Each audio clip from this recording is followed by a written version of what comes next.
Olá, tudo bem com vocês? Eu sou Kelly Dantas, faço parte do grupo Arena de Arte Espírita e também do grupo Persona de Teatro Espírita, aqui de Natal, no Rio Grande do Norte. Com muita alegria, recebi o convite para estar aqui ministrando a oficina de contação de história para vocês, pais, mães, titias, avós, todo mundo que convive com a nossa criança, não é verdade? Então, a minha formação, na verdade, não é técnica, eu já fiz alguns cursos técnicos em teatro para auxiliar nesse trabalho, mas a minha formação mesmo é de muito amor pela arte espírita. Já faço parte desse trabalho na arte espírita mais ou menos uns 20 e poucos anos, mas eu não vou dizer exatamente, senão vocês vão adivinhar a minha idade.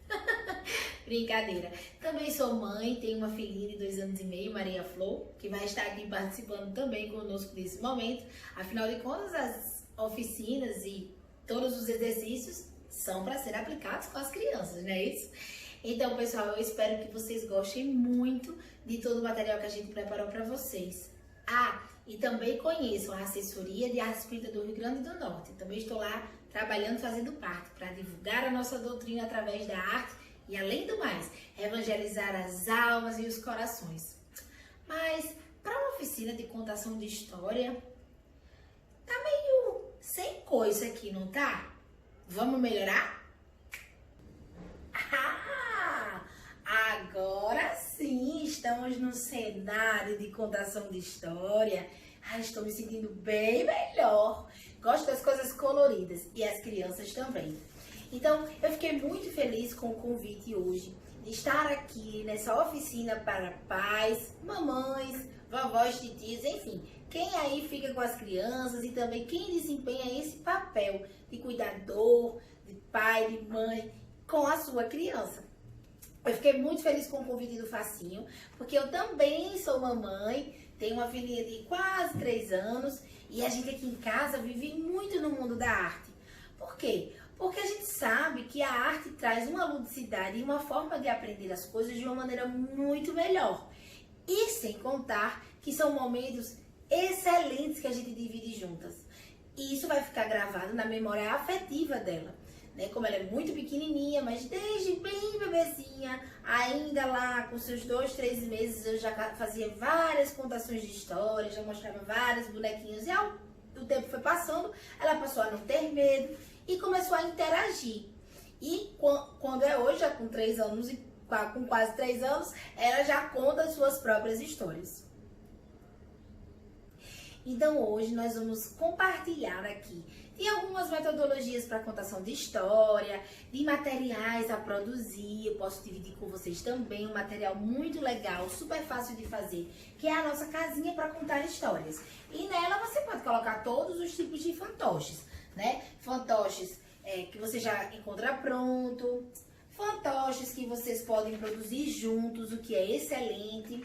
Enfim, vamos conversar um pouco de cada coisa, de como fazer contação em livros, do que é que precisa da voz, do corpo, do que a gente precisa. Mas antes de a gente entrar propriamente na questão da contação da história, eu queria trazer para vocês umas reflexões a respeito do cuidado e da responsabilidade de ser pais e mães, não é? Eu separei aqui um material bem interessante que eu gostaria apenas de compartilhar com vocês algumas reflexões para que a gente compreenda o processo de fazer contação de histórias nas nossas casas. Por quê? Se eu não entender o porquê de eu ter que fazer isso, da importância que isso vai ter na vida das nossas crianças, aí não vai fazer muito sentido também. Inclusive, para a gente fazer alguma coisa virar hábito, nós precisamos começar. Então, toda vez que você quiser fazer com que a nossa criança se conscientize de alguma coisa, por exemplo, vocês têm o filho de vocês e vocês querem que eles aprendam a escovar os dentes. Então, todos os dias montamos uma rotina e dentro da rotina colocamos as crianças para escovar os dentes todas as vezes que elas fizerem suas refeições, certo? Com a contação de história, com o lúdico, com as brincadeiras, com o momento de lazer, é a mesma coisa. Então a gente precisa sempre estar fazendo, estar dentro da nossa rotina, para que aquilo vire um hábito. Mas o meu filho já é pré-adolescente, adolescente, e não quer saber dessas histórias de ficar de contação de história, mas também tem métodos que você pode utilizar para as crianças já mais crescidas, para os adolescentes, que vocês vão poder compartilhar de uma rotina prazerosa, de uma rotina de união da família de vocês. Tudo bem? Então, a nossa tarefa enquanto pais mais preciosa, como diz Emmanuel, é a gente dar a eles um compromisso de amor, e este compromisso de amor selado com nossas crianças vão estar evidentes no companheirismo, no diálogo franco, na solidariedade, na indulgência e essa energia moral que a gente emprega nos nossos filhos, no longo do processo dessa aquisição dos valores éticos, espirituais, intelectuais e sociais. Então, a gente precisa realmente entender que nós, enquanto tarefeiros da obra do bem dos nossos próprios filhos, nós também fazemos o papel de evangelizadores, né? Nós precisamos proporcionar aos nossos filhos a evangelização, a palavra do Cristo, os ensinamentos morais e éticos dentro da nossa casa. Para a educação dos nossos filhos, tem dois fatores também muito importantes. A liberdade, né? Só que essa liberdade, ela tem que vir com responsabilidade.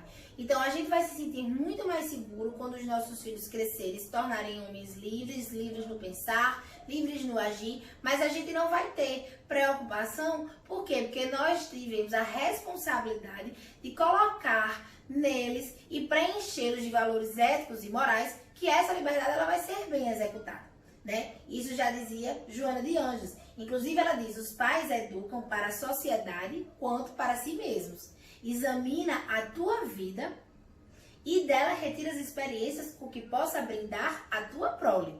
Não te poupes esforços na educação dos filhos. Então, Joana coloca isso muito sabiamente, né? O quanto a gente precisa brindar as nossas crianças com aquilo que nós tivemos de melhor.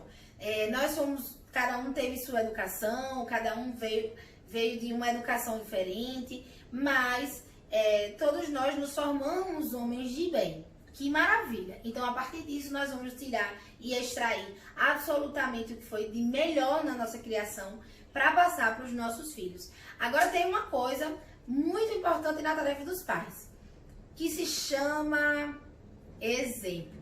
Então, por mais que eu fale, por mais que eu diga, não adianta se eu mesma não fizer.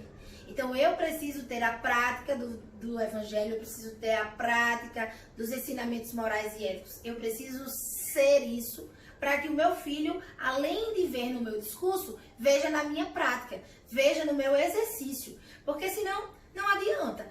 Eu vou falar sobre egoísmo com meu filho, conto uma história, preparo um lugar muito bonito, faço tudo perfeito na contação de história. E aí, de repente, toca a campainha e diz assim: o senhor pode me dar uma ajuda, por favor? E ele escuta e faz: pai, quem é?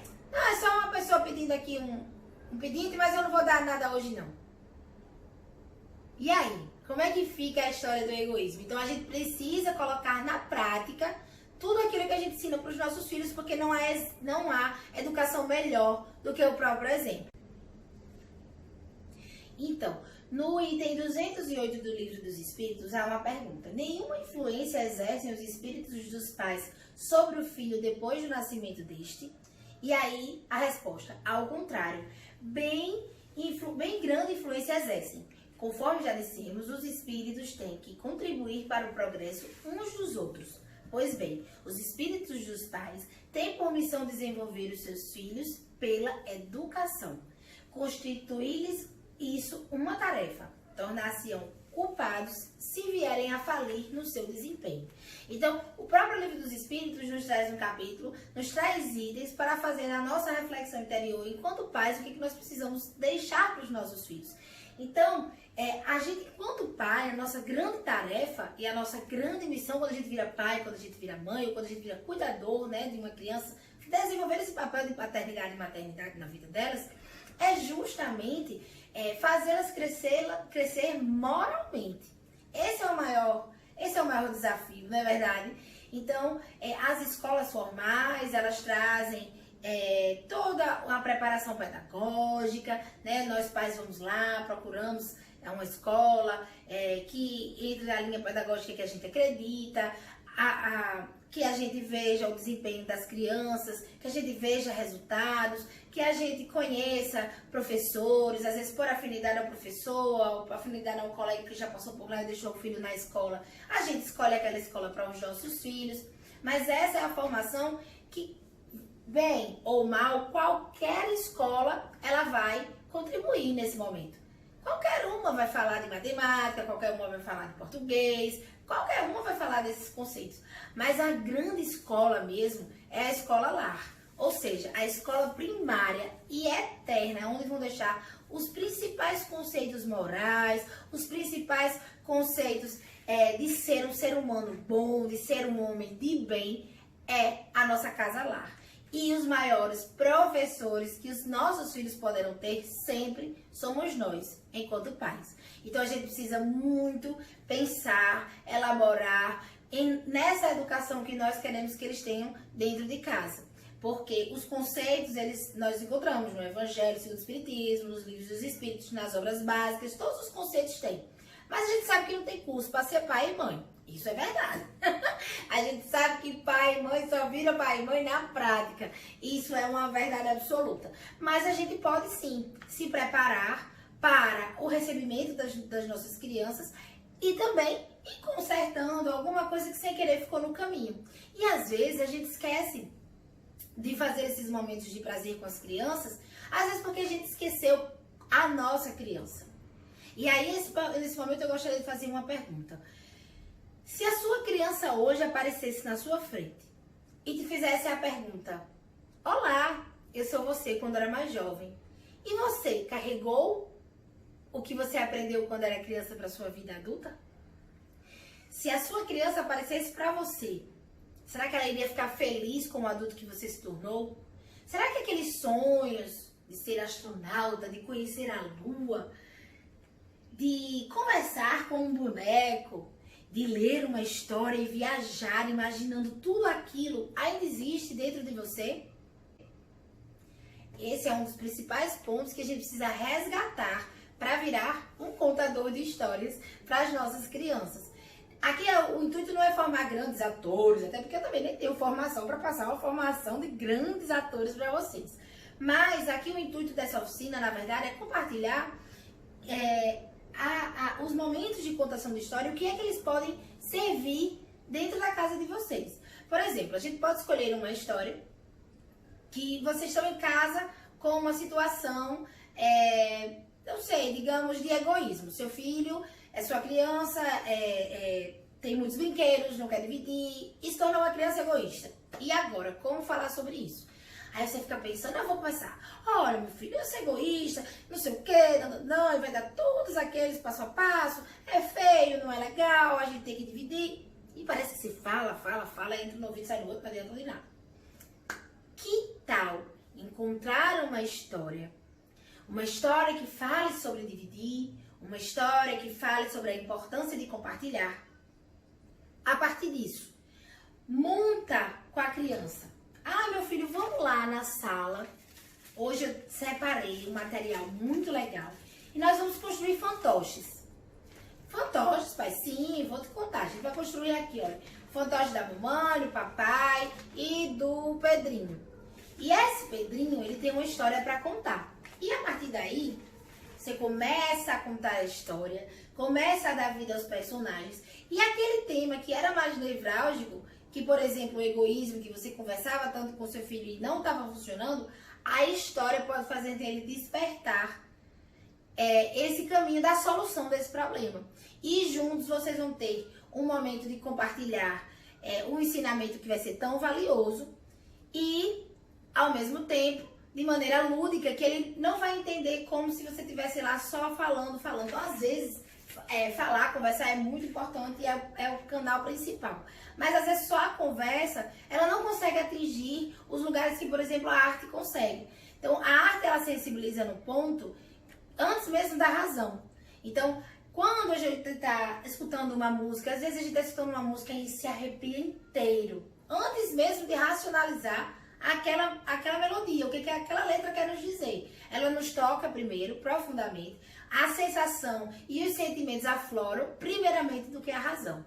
Então, uma história ajuda exatamente a sensibilizar essa criança de encontrar nesse lugar os conceitos que ela precisa trabalhar sem passar primeiro pelo crivo da razão. Ela vai viajar na história, ela vai se sensibilizar, ela vai se envolver e quando vir, ela vai passar a pensar sobre tudo aquilo que ela vivenciou com uma contação de história, por exemplo.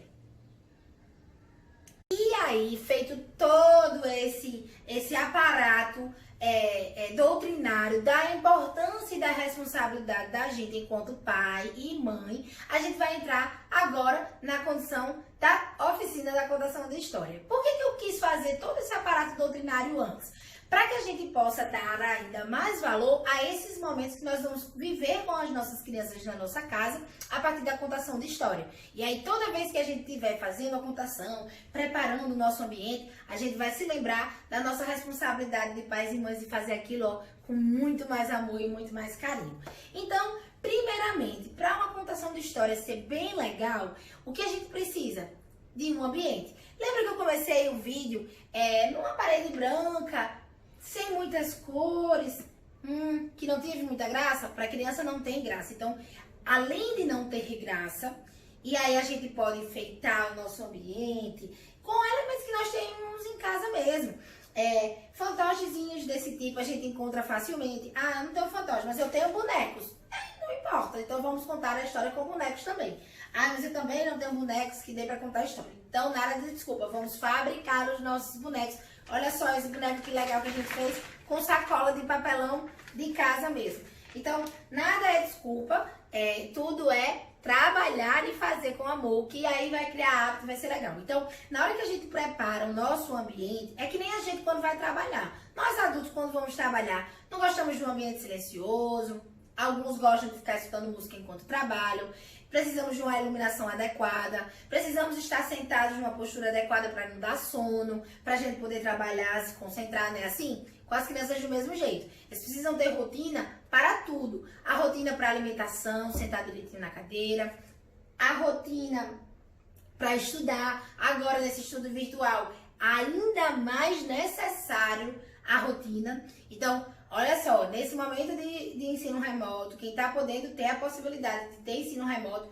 mais um fator para a gente organizar a nossa rotina, para que a criança consiga compreender que aquele momento é o momento da escola. Então, põe a farda nela, senta ela no horário correto, prepara um ambiente legal, que aí esse ensino remoto ele vai funcionar bem melhor. E para a contação de história, idêntico. Então, a gente precisa preparar o nosso ambiente para que ele fique atrativo. Então, se eu tenho livros, eu já coloco os livros aqui à disposição, coloco canetinha se eu quero aproveitar para desenhar, para fazer alguma coisa, deixa tudo livre. Ai, meu Deus, eu comprei esse livro tão legal, esse aqui também. Ai, meu Deus, mas minha filha só tem 3, 4 anos, vai pegar o livro e vai destruir. Não, ela não vai destruir. Fica calma. O seu filho, sua filha, quando pegar o livro, ele não vai destruir, ele vai usar. Então, se a gente hoje deixa nossos equipamentos tecnológicos à disposição, se a gente dá um celular na mão de uma criança de 3, 4 anos, um tablet, para ela brincar, fazer joguinhos, desenhar lá, fazer tudo que o celular hoje disponibiliza, que é bem mais caro do que um livro, por que não disponibilizar um livro?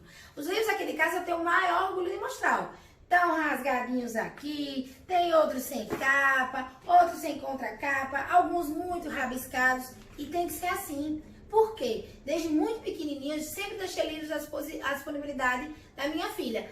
Os primeiros ela rasgou inteiro, comeu, porque criança bota tudo na boca quando é muito bebezinho. Mas era um instrumento que ela tinha à disposição. Ou seja, ela criou familiaridade.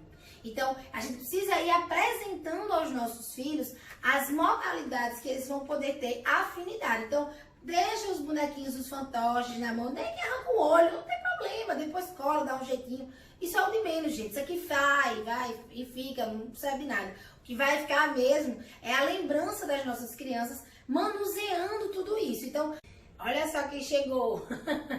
Espírito em home office, é isso mesmo. E aí, se é pra eles, né? Então deixa ela aqui comigo participando. E então você vai manuseando e deixando a criança também manusear, orientando a partir de agora como é que ela vai fazer. Não pode mais rasgar, não pode pode mais riscar. Agora, o livro é algo que a gente tem que entender, que tem uma história incrível e que você vai viajar nessa história. E para isso você precisa ter mais zelo, mais cuidado e vai incorporando essas ideias na cabeça das nossas crianças devagarzinho, e à medida que eles forem crescendo, amadurecendo, eles vão compreendendo o que pode e o que não pode fazer com o livro, com os materiais, enfim, faz parte do nosso rolozinho lá de tópicos que a gente tem que tratar com as crianças, o zelo pelas coisas, não é isso? Não o apego, mas o zelo. Mas enfim, vamos agora começar a nossa oficina de contação. Agora eu vou ensinar para vocês como é que nós vamos fazer a nossa casinha de contação de histórias. Nós vamos separar uma caixa de papelão, deixar um fundo fechado e cortar as partes extras. E vamos começar já fazendo uma marcação na caixa, na lateral, para fazer o primeiro corte, que seria a primeira portinha. Então a gente sempre corta e deixa um pedacinho, né? E vai cortando para deixar ele com uma bordinha ainda na caixa. Corta como se fosse uma portinha. Cortada essa parte, vamos cortar as sobras do fundo que nós não vamos usar, certo? Então, corta todas as bordas, vai cortando. Eita, que esse trabalho é muito legal. Tudo que a gente faz com as nossas próprias mãos, gente, é muito divertido. Feito isso, nós vamos marcar do outro lado da caixa, exatamente o mesmo tamanho, pra gente cortar a outra portinha. Por quê? Porque o bonequinho vai entrar e pela outra o bonequinho vai sair, como num teatrinho de bonecos. Então, a gente marca a caixa igualzinho do outro lado e corta novamente. Enquanto a gente vai cortando, vai fazendo esse material ser produzido, a gente vai já pensando, inclusive, em chamar os nossos ajudantes. Quem são os nossos ajudantes dessa vez? Papais, mamães, vovós, tio, quem tá por aí? Os nossos ajudantes são as crianças. A partir disso, ela vai começar a interagir conosco e a customizar essa nossa casinha de contação de história. Ela participando vai ser muito mais interessante também para ela. Por quê? Porque a nossa criança participando já vai começar a imaginar o que pode acontecer. Então, feita a parte da base de baixo, você pode inventar o que você quiser. Por exemplo, nesse caso, nós fizemos um telhadinho para a nossa casinha de contação de história. Enquanto nós íamos grudando e ela ajudando, que é o que você precisa fazer na sua casa também, a gente já ia imaginando o que será que vai acontecer, o que será que vai sair dessa casinha, quais histórias vamos poder contar juntas. Então, faz isso na sua casa também. Depois de pronta, você customiza, ó, papel colorido, você mesmo pode desenhar. E a cortininha, claro, separa o pedacinho de tecido aí, pode ser TNT que nem eu usei. E aí, a partir disso, está pronta a nossa casinha. Você gostou de fazer esse teatro pra mim? Eu vou fazer a minha. Você vai fazer uma casinha também? Sim, para mim. E você gosta de conversar com Jesus? Sim. Olha, eu adoro a hora de orar, porque eu converso com Jesus. E você? Eu durmo. Você dorme na hora de orar? Sim. Mas conversa com Jesus? Sim. Ele é seu amigo? Sim. Então tá bom. Vamos dar tchau? Tchau! Que prazer conhecê-lo. Tudo bem com você? Levanta sua mãozinha assim, ó. Assim, isso. Tudo bem com você? Eu adoro bola. Brincar de bola? Eu também gosto de brincar de bola. O que mais você gosta de fazer? Eu adoro jogador com Jesus. Ai, você adora rezar com Jesus? Que legal! Eu também adoro rezar com Jesus. E eu também, mamãe. Ai, você também, Maria Flor! Que legal! E você gostou dessa casinha para contar histórias? Então dá tchau pro pessoal. E aí, a gente vai começar por onde? Primeiro passo para uma contação de história boa acontecer: deixar a vergonha de lado.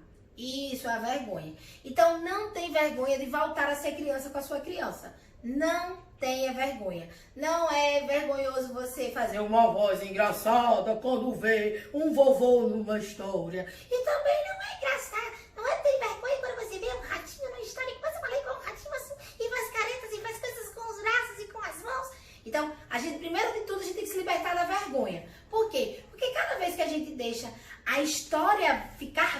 vai, através dos nossos personagens, através da nossa voz, do nosso corpo, do jeito de falar, ela vai ficando, se tornando mais interessante para quem está ouvindo. Então, se eu escolho uma história e começo a contar ela de qualquer jeito, aqui podemos guardar moedas, notas, documentos, fotos e joias. Tudo que as pessoas querem guardar, bem guardado. A criança não vai ter interesse. Mas na hora que eu digo assim, Florzinha, olha só, a mãe do João disse assim, um cofre? O cofre é onde podemos guardar moedas, notas, documentos, fotos, joias, tudo que as pessoas querem guardar, muito bem guardado. Então, veja como é mais fácil de prender a atenção da criança quando a gente imprime ritmo na nossa leitura, quando a gente se desafia a criar novas vozes. Então, como é que a gente pode fazer para se preparar? Acho que uma dica que a gente pode deixar é deixar um dia para contação de história. Deixa naquela semana, na sua rotina, um dia X que você sabe que você vai estar livre, que você sabe que você vai estar disponível para aquela atividade. E aí, é o dia da contação de história. Então, momentos antes, vocês já sentam, montam todo o seu aparato que você vai precisar, deixa os livros assim dispostos, deixa os bonecos dispostos e aí começa por uma coisa bem interessante. Você pode colocar aquilo que você quer conversar com sua criança ou você também pode utilizar da vontade dela, que ainda é mais legal. A da Mônica, pronto. E é exatamente isso. Quando ela escolhe a história que ela quer ouvir, a criança, então ela vai ter muito mais facilidade de prestar atenção, porque ela vai ficar curiosa. E aí outra dica também, muito importante para a contação de história, é conhecer as histórias. Então, se você compra os livros para o seu filho e coloca lá à disposição dele, é importante que você também leia, que você saiba do que aqueles livros estão falando. Por quê? Porque você conhecendo a história vai ficar muito mais fácil de fazer a contação. Porque eu conheço os personagens, eu conheço o enredo, mesmo que eu não tenha decorado exatamente o que está lá escrito, isso não é o mais importante. O mais importante é a essência, é a vivência e a mensagem no final, entenderam? É isso, mamãe. E aí existem técnicas muito importantes do teatro que podem ser utilizadas na contação de história. A primeira de todas é o controle da nossa respiração. Por quê? Porque quando a gente respira, sente a respiração do nosso corpo, nós... Olha aí, já tá contando a história. Quando a gente respira e sente a respiração do nosso corpo, a gente tende a nos organizar. Ou seja, nós vamos sentir como está esse corpo, como é que está a disponibilidade do meu corpo para a contação de história. E a respiração é importante também para o encontro daquela voz engraçada que você pretende fazer, porque ela pode ser uma voz mais anasalada. Então eu tenho a consciência que eu estou mandando o ar para reverberar na parte de cima da minha cabeça, lá para o meu nariz, e ela vai sair assim, olha, anasalada. Porque eu tô tendo essa consciência e o cuidado de jogar a voz lá pra cima. Assim também como eu tenho a consciência de que eu estou jogando a voz lá pro meu diafragma e eu vou buscar o meu grave mais grave para fazer aquele vovô que gosta de contar histórias, um vovô bem alegre, que gosta de fazer muitas rimas. Então, na hora que a gente começa a respirar e encontrar esse movimento de respiração dentro da nossa caixa torácica, dentro do nosso rosto, a gente vai começando a ver como é que esse som reverbera dentro da gente. Depois de falar um pouco da nossa parte respiratória, a gente vem para o nosso corpo. Por que o nosso corpo? Porque ele precisa estar muito ativo para contar uma história. Porque pode ser que eu não use elemento nenhum. E mesmo eu sendo o grande elemento da história, eu preciso estar muito disponível. E aí eu tenho que pensar, se a história fala de um rei, então eu já me posiciono como rei, porque o rei está sempre superior. Mas se eu estou falando de um ratinho pequenininho, então de repente eu já faço aqui uma vozinha, como se fosse um ratinho, assim, coçando o nariz, coçando os dentinhos e botando os dentinhos pra fora. Então, assim, tudo que a gente tiver de elementos que a gente pode ir criando, a gente vai incrementando na nossa história. Então, tem uma coisa que é fundamental, que toda criança tem, que nós adultos também temos, mas nós adultos, a gente parece que a gente guarda no bolso e não quer tirar de lá. que é a imaginação. Então, com o mundo da criança, a gente precisa imaginar. Então, para isso, nós realmente precisamos tirar a nossa criança lá de dentro da gente e trazê-la para fora e deixar ela acontecer, deixar ela fazer e tomar conta da situação. Porque quando a gente é criança, que a gente imagina, a gente consegue viajar até para outro lar. Sim, essa é uma história muito legal. Essa tem também meu evangelho também, que é contado pela turminha da Mônica. E é um excelente material para vocês trabalharem em casa no Evangelho do Lar, por exemplo. Vocês podem escolher um capítulo, trabalhar sobre aquilo e dentro do Evangelho já tornar uma contação de história e vai tornando aquele momento agradável. Até porque a criança precisa entender que conversar com Jesus é como conversar com a gente, é como conversar com o pai e com a mãe, é um amigo querido. Então a gente precisa também simplificar esse momento de conversar com Jesus, para que ela, a criança, sinta prazer em conversar com Jesus, prazer em entender como é conversar com Jesus. E aí uma contação de história também é maravilhoso para isso. Por isso que na evangelização também é um recurso extremamente utilizado, porque sabe que é assim que a gente vai conquistando também o coração dessa criança e a sua consciência, fazendo despertar as leis morais e os valores éticos através das contações de histórias. Vocês já viram lá um pouquinho do vídeo como é que mostra para montar a casinha da contação de história. Deixa a criança contar a história, conta você também. Utiliza os fantoches, coloca numa posição onde você não apareça. Por quê? Porque vai deixando essa ludicidade. Por mais que a criança racionalmente entenda que tem uma pessoa por trás do boneco, a ludicidade de ela estar conversando com o boneco vai fazer com que se torne muito mais rico. E a gente vai dando vida aos nossos personagens de maneira que eles vão existir de verdade. Qual? Esse? Pode usar, não tem problema. E então a gente vai contando as histórias através dos nossos personagens, de fantoches, de como vocês preferirem. Então, usem da imaginação, que é a coisa mais importante. Compartilhem desses momentos com a sua criança, porque é o que vai fazer deixar a memória afetiva dela gravada. Vão ser momentos como esse que vai fazer com que ela lá na vida adulta lembre dos valores que você ensinou. E vai fazer com que vocês compartilhem. Filha. E que vai fazer nesses momentos que vocês compartilhem. Vamos dar um nome pra ele. Qual é o nome dele? Vamos dar um nome pra ele. Que tal Juquinha? Sim. Pode ser? Pode. Oh, meu Deus, eu também.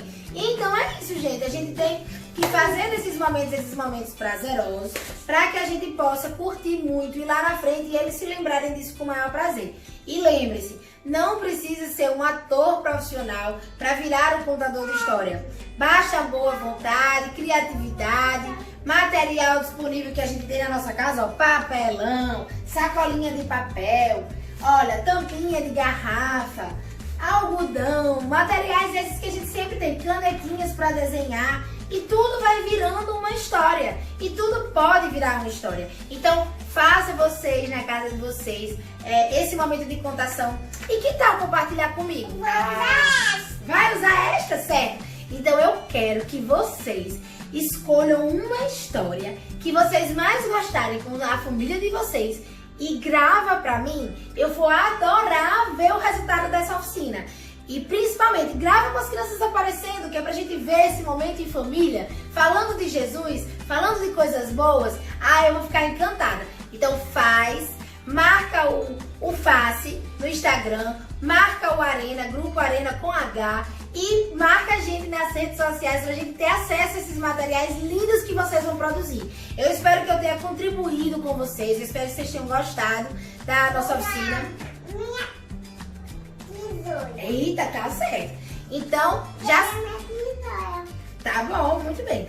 Então é isso, pessoal. Agora eu vou ficar por aqui, ó, com tesoura, com lápis, criando muitas coisas, né, Maria Flor? Pra gente poder passar pro pessoal também. Então, cria daí, que a gente cria daqui, e eu quero muito ver esse material. Segue a gente nas redes sociais, marca a gente, compartilha. Tem dúvidas? Manda pra gente que a gente tira as dúvidas, conversa, enfim. servir para todo mundo. Eu espero que vocês tenham gostado e eu espero no próximo ano estar aí, juntinho de vocês, no facinho, hein? Um grande beijo, gratidão à organização do evento pela oportunidade e até a próxima!